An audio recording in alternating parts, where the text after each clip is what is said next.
So good morning guys. Ito yung ating ERC. Mayroon tayong natitirang 3 breeders na lang. At nandyan sila. Tig-isa silang hides. At ito naman yung unang batch ng pahatch natin. Ayan. Nasa 15 pieces lang yung natira. Kasi konti pa lang yung pinakaunang batch ng pinakaunang hatch. Nasa 20 lang yung trailings niya. Maliit.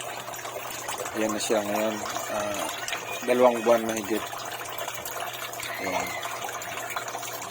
Kita ba? Ayan. Ayan siya. Yung iba. Hindi yung iba. Nilagyan ko pa lang ng screen doon sa ilalim yun. Para walang malalaking debris na mahigit yung ating pan. Ayan yung sit up natin. Ito naman yung ating filtration. Yan. Ito siya.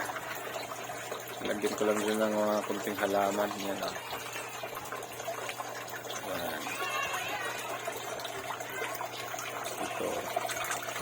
Ang kangkong. Yan. Yan yung simpleng filtration. Walang palitan ng tubig yan guys.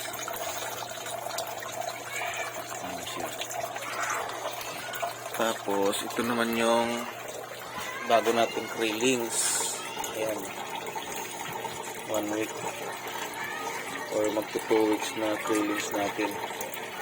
Ito naman nasa 40 pieces lang to. Ayan sila. Ang liit. Ayan. So, sana kasi wala pa akong growing pants nito eh. Gagawa pa tayo ng medyo malaki-laking konti. So ayan. Iwalay naman yung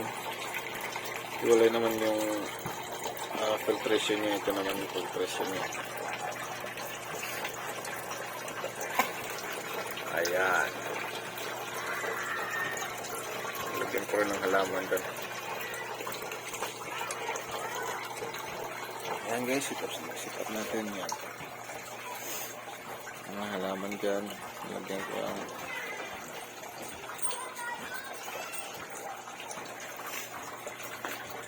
yung breeders natin 6 na piraso.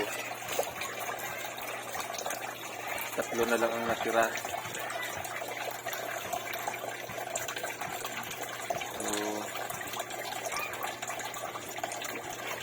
Sana dumami pa sila yan.